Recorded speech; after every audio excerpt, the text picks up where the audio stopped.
Amita Joan Arnhem Loswijk, Hospitaal Sempertij.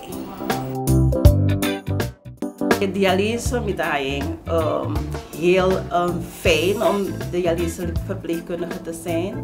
Het werk is heel prettig met de patiënten. Hun de zorg geven die ze nodig hebben.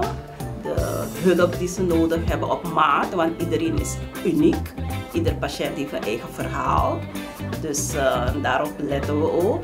En het is ook tweedelig, de dialyse, een technisch gedeelte, we werken met de machine.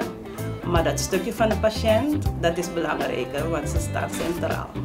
Wel, op de afdeling is de samenwerking goed. Er is een heel goede positieve teamdynamiek, want we hebben een multifunctionele team. Dokter, de nefroloog, de dialyseverpleegkundige, noem maar op, diëtisten, maatschappelijk werkassistenten.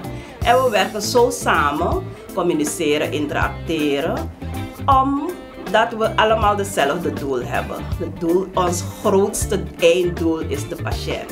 De maatzorg bieden aan de patiënt. Surprise!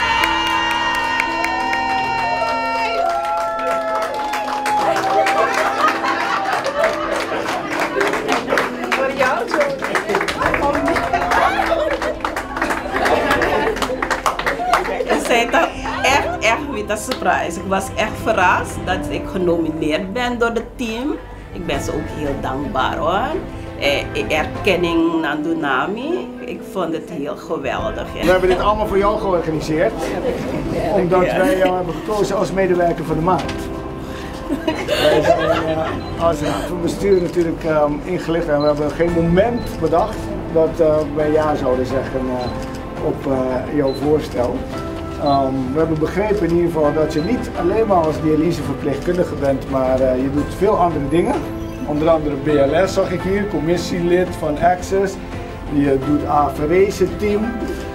En je werkt hier al 22 jaar voor de organisatie. En is het de eerste keer dat je medewerker van de maand is al jaar? Johnny sempre é uma pessoa que gosta de compartilhar seu conhecimento conosco como colega e está sempre para ajudar os pacientes. Os pacientes não sempre estão no primeiro lugar. Ele hobby dedicar na ondersteuning aqui no departamento de dialyse. Johnny sempre tem. Echt van grond van mijn hart, echt hartelijk dank aan de hele team dat ze me hebben gekozen. Johnny Sempertij! Sempertij!